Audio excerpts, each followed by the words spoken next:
everybody.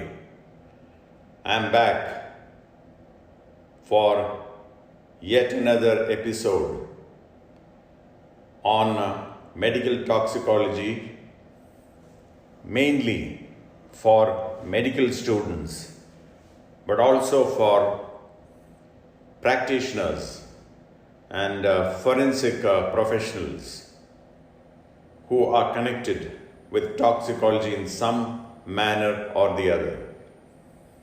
This, as you know, is a dedicated channel of the Indian Society of Toxicology.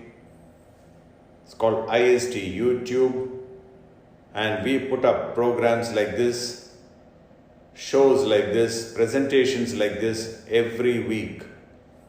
We have 2 slots, one on basic medical toxicology and another on advanced toxicology for mainly faculty and researchers connected with toxicology. But today I am here with a lesson, a very important lesson from basic medical toxicology. I am very happy to present this particular episode because not only does it concern something very important, but also because the whole presentation has been designed, conceptualized, and prepared by my own daughter, Dr. Roshni Pillai, who is now a trainee in the Poison Control Center at Amrita Institute of Medical Sciences, Cochin, where I work. She has prepared this presentation on arsenic with emphasis on the most important aspects for medical students. She has had the experience of dealing with a clinical case on arsenic poisoning while she was working in another hospital, and that was presented as a paper, a platform presentation in an earlier conference of the Indian Society of Toxicology, and she in fact won the Best Paper Award. That is why she thought, since she has practical experience with this particular poison, managing a case, of course I helped her out in the analytical aspects, we'll come to that later. She thought, why not present the important aspects of arsenic for medical students, because sometimes we think that heavy metals like arsenic are only of historical importance and that they are not commonly encountered anymore. Nothing can be further from the truth, as you will see.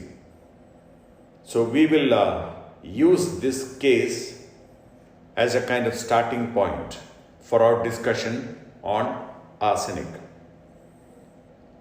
So let's begin with what exactly happened in this case that Dr. Roshni examined and that I was also involved in, as I said, analytical and forensic aspects. This concerned a 37-year-old male working in the IT sector in Bangalore, but he hailed from Kerala. His house is here. April 15, 2019, he came home. When I say came home, this is in Bangalore, where he was staying at that time, because he was working there. He had his dinner and immediately after that developed nausea, vomiting and loose stools. He had to be admitted to a local hospital because it was pretty severe, but on conservative management he became all right. It was treated as a case of food poisoning. For the next 1 month he was okay. But then on May 15, 2019, he had a similar episode. This time after he had finished his dinner and he was about to go to bed when again the same symptoms started. But this time the symptoms were more severe and he was admitted to hospital but had to be there for a longer period. And during this period he noticed an additional feature which was not present on the previous occasion, and that's numbness of both hands. He was in hospital for about 2 weeks and then he was discharged. But he noticed that the numbness and tingling extended to his feet also over the next 1 month. His hands and feet appeared to be constantly numb and there was a kind of pins and needles sensation, what we call tingling. By July 2019, he developed burning sensation of his feet and found it in fact difficult to walk. He also began to notice some alarming changes in the skin, in his palms and soles, in the form of flaking. The skin was appearing to come off in flakes, what we call in medical terms hyperkeratosis. I'll show you some images later. He became so very much affected that he had to stop working and had to stay at home hoping to recover. But he went into loss of appetite, weight loss, was constantly fatigued and became virtually bedbound.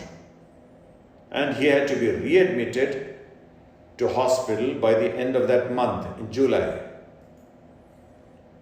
These are some of the images. Just look at his palm. Palm of the left hand is shown here. He took the photograph himself.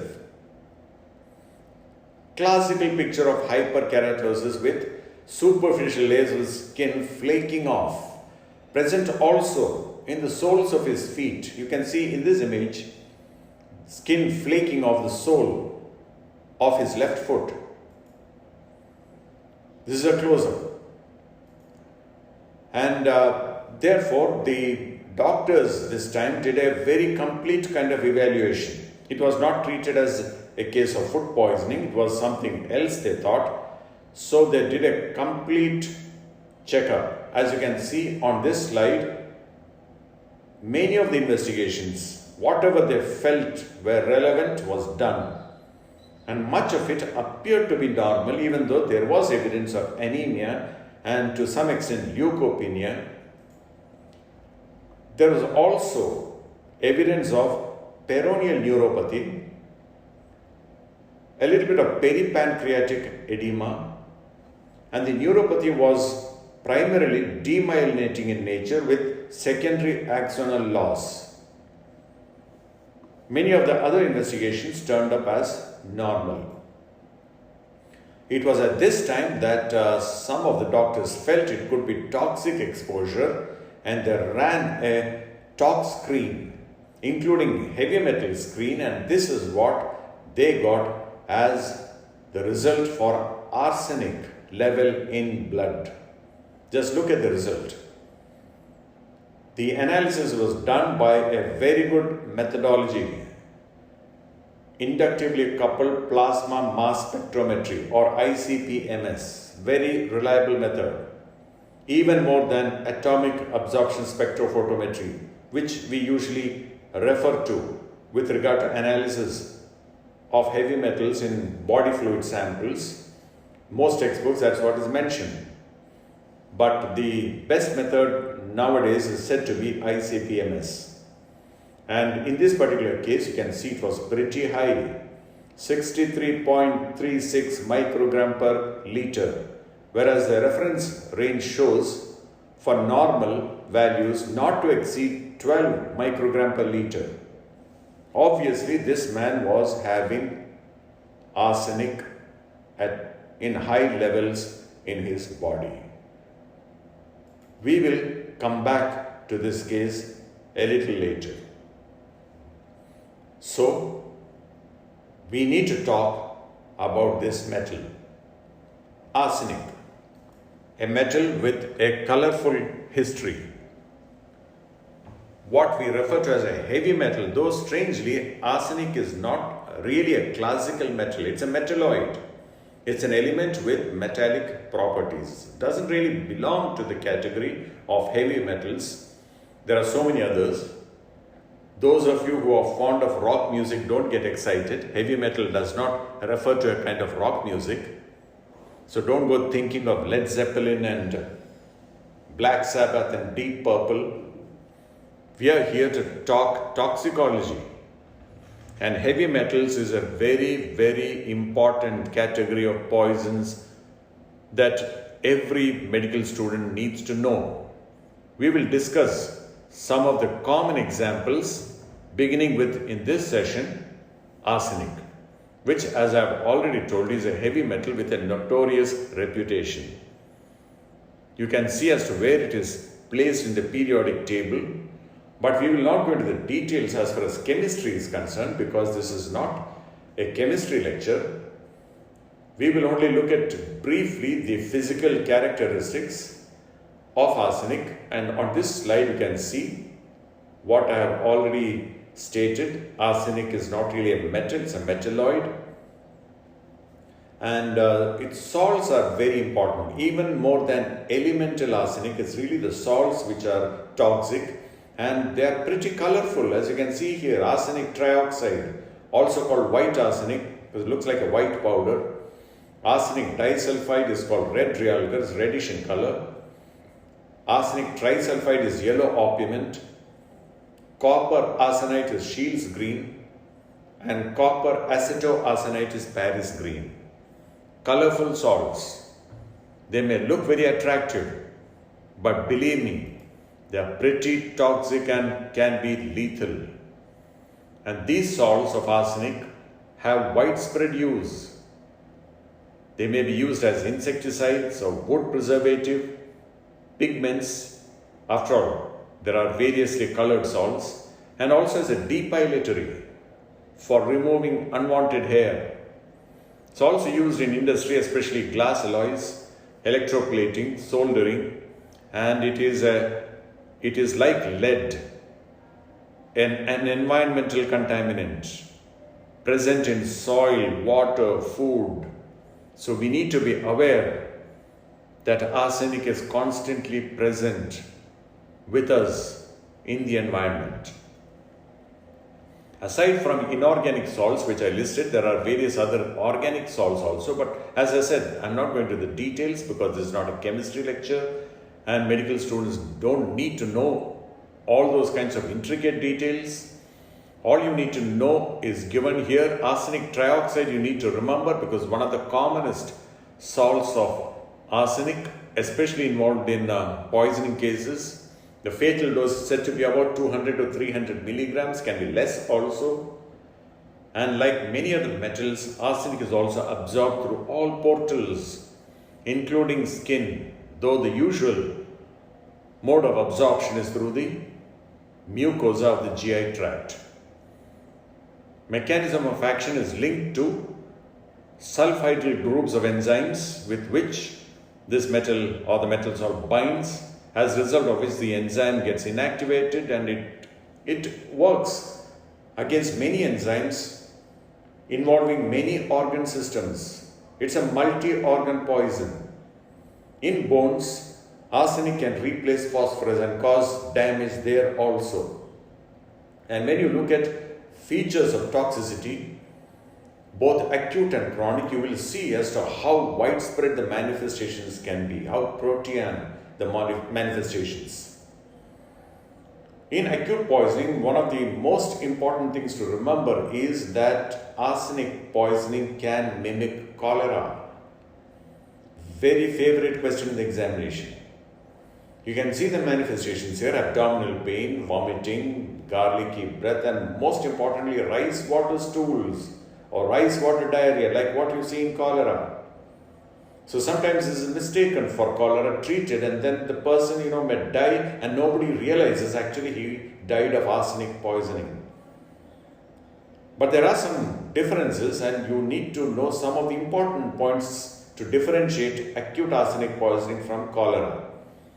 One of the most important is that the diarrhea is virtually painless in cholera, whereas in acute arsenic poisoning, diarrhea is accompanied usually by colicky abdominal pain or tenesmus, kind of cramping pain in the abdomen, lower abdomen when passing stools, almost never seen in cholera. Also, the rice water stools towards the later stages can get blood stained, almost never happens in cholera. There are also some other differentiating features, but these are the most important. If at all you have a doubt, naturally you will have to submit the body fluids to necessary analysis. You may have to go for microbiological analysis as well as toxicological analysis, and that will clinch the issue. Aside from GI manifestations, there are other manifestations also that you need to remember, especially Mees lines, which are seen in fingernails. The image here shows you what is meant by Mees lines. Horizontal whitish or pale bands across the fingernails, sometimes referred to as Aldrich Mees lines, but often just referred to as Mees lines. There can also be hair loss. Some of these salts, that is why they are used as depilatory.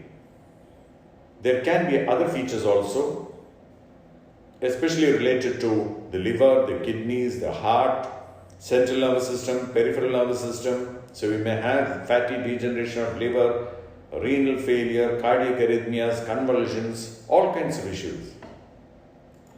With regard to chronic poisoning, these are the important manifestations to remember. Melanosis, very characteristic, that's pigmentation of skin, especially is seen in the region of the neck, the eyelids, and the region around the nipples in particular. Hyperkeratosis of palms and soles are also said to be very characteristic, almost pathognomonic for arsenic exposure. I've already showed some images of the case that we discussed earlier. We'll come back to that case. And then there is this so-called raindrop pigmentation of the back of the skin, shown in one of the images here. If you look closely, you will find, pigmentation in the form of raindrops on especially the back of the trunk. Other manifestations include, Bowen's disease leading to skin cancer. There are the usual GI manifestations, liver damage, renal damage. There can also be features related to the nervous system, cardiovascular system, especially the blood. When you examine that, you will see evidence of anemia almost always, and sometimes also leukopenia and thrombocytopenia. The important manifestations that you need to remember I have highlighted in yellow: melanosis, hyperkeratosis, and pigmentation of skin, especially the so-called raindrop pattern. It would be, I think, pertinent at this particular time to discuss some of the poisons that can produce this kind of dermal pigmentation on ingestion, not really local contact, but on ingestion, often asked in the examination. So aside from arsenic, which causes this dark, brownish pigmentation, where you also have certain other examples like chromium and phenacetin, there are poisons which can cause bluish discoloration of skin like bismuth, phenothiazine drugs, silver, reddish discoloration with regard to clofazimine and especially rifampicin. You have what is called a red man syndrome there. We'll come to that later when we discuss the toxicity of rifampicin. Sometimes there may be yellowish pigmentation that is related to chloroquine overdose or quinacrine, picric acid, etc. Please do remember some of the examples for each of these colors, because as I said, often asked in the examination. With regard to diagnosis of arsenic poisoning, I have listed some of the important investigations that need to be done. I would like to stress on radiography. Arsenic, like most other heavy metals, if not all, is radiopaque. We'll come to a list again of radiopaque poisons in the next slide. But do remember to stress on this under investigations. Radiography of the GI tract may reveal, especially in acute ingestion, evidence of arsenic in the gastrointestinal tract. But confirmation of arsenic poisoning is usually done by analysis of body fluids like urine or blood. For urine, we usually go for 24-hour excretion, so the patient may have to be admitted to the hospital. And if this level exceeds 100 milligrams, indicative of toxicity. Blood levels are easier to perform. Don't have to go for 24-hour excretion like in urine. There is no such thing in blood, so it is just spot examination. Therefore, it is not all that reliable, but it's convenient, and much of the time we can get results which are more or less confirmatory. Hair analysis, a lot of importance is given by some books. I feel that hair analysis should be reserved for forensic cases more than clinical. It's quite a cumbersome and a very expensive method, and it's not easily performed also.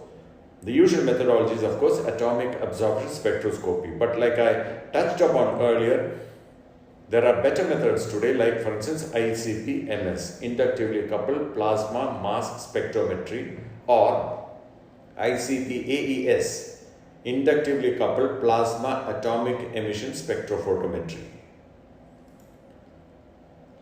Yes, I told you, I'll give you a list of radiopaque poisons because this is again a favorite in the examination. So I've given you a mnemonic here, CHIPES, CHIPES. Sometimes, you hear people pronouncing this as chips, but don't forget the E. Each letter stands for an example. So it's actually an acronym, an abbreviation that can be read off like a word, where each letter stands for something. Here C stands for chloral hydrate, H for all heavy metals, I for iodides, P for phenothiazine drugs, E for enteric coated preparations, and S for salicylates. Easy to remember, isn't it? Do remember, because it is an important practical point and an important question that is often asked in the examination. Coming to treatment of arsenic poisoning, acute toxicity can be life-threatening, like in the case of cholera, because of rapid depletion of fluid and electrolytes from the body, and therefore you have to replenish. In the hospital, the person has to be monitored carefully for evidence of fluid and electrolyte imbalance, and this has to be rectified. One of the most important aspects of treatment in acute poisoning. There may be other things also that you need to do, but do not forget to mention chelation. The chelating agents listed here are the antidotes for arsenic. What we usually use in India is BAL, which stands for British Anti-Lewisite, though the actual name is dimercaprol. That is easily available. It is administered at the dose of about 3 to 5 milligram per kg intramuscular injection, deep intramuscular, every 4 hours till the urine level dips to less than 50 milligram over 24 hours. Extremely painful therapy. You can imagine, in deep intramuscular injection, every 4 hours, the patient almost becomes a pincushion. So, in Western countries, there are better alternatives like DMSA, dimercaptosuccinic acid, and DMPS, dimercaptopropane sulfonic acid. They are used there, and unfortunately, we don't really have easy access to these antidotes in India. But the situation, I believe, is becoming better, and there are hospitals which are able to get hold of these antidotes. Sometimes you may have to order them online. It's better to stock these antidotes in every major hospital. If there is renal failure, only hemodialysis works. Otherwise, most metals, including arsenic, are not really dialysable. We come back to the case that we discussed. This is what finally happened. The patient fortunately recovered. You can see he has taken this photograph again himself of the sole of his left foot, which earlier was, very badly affected, and now you can see it's virtually normal. But this case became a medico-legal case because actually it's a case of homicidal poisoning. And it's a police case. It is sub judice. So I will not go into the details. That is why the name of the patient and other details have not been disclosed. And maybe one day when the whole issue has been resolved, we will have a special episode on homicidal arsenic poisoning using this particular case as an example. I am only happy that with the effective treatment here, we could get a complete cure. But every patient is not as lucky, and sometimes a patient dies. And if that happens, medico-legal autopsy becomes essential, like in a case of poisoning. Almost always that is necessary to be done. Here also it's mandatory, and there are some features that you must look for at autopsy, especially the so-called red velvet appearance of the stomach when you open it because of reddening. It's a form of hemorrhagic gastritis, and if it is focal in nature, then it is called flea-bitten stomach. So remember the terms, very commonly asked in the examination. There is also often evidence of subendocardial hemorrhages in the heart and fatty degeneration of organs like liver and kidneys. And do also remember that aside from routine viscera, you must preserve certain additional samples for analysis, chemical analysis, like bunch of pulled hair. Don't cut, don't snip with scissors because you need to have the roots.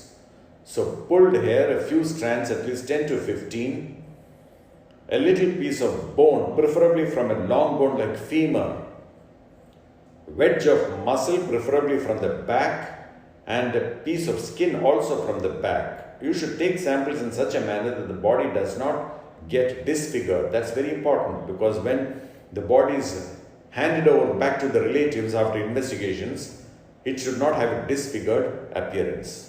So do remember hair, bone, muscle, skin.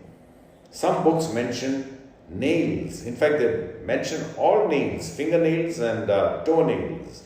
And some books even mention a kind of device called Spencer Wells forceps to pull the nail from the nail bed. This is a horrific, gruesome kind of procedure. It should not be performed. This is something that is totally obsolete, outdated, and a barbaric kind of procedure, not necessary at all. So don't add that to the list. Not necessary for nails to be submitted for analysis. If you submit hair and bone, in fact, it is quite enough. Even muscle and skin may not be required all the time.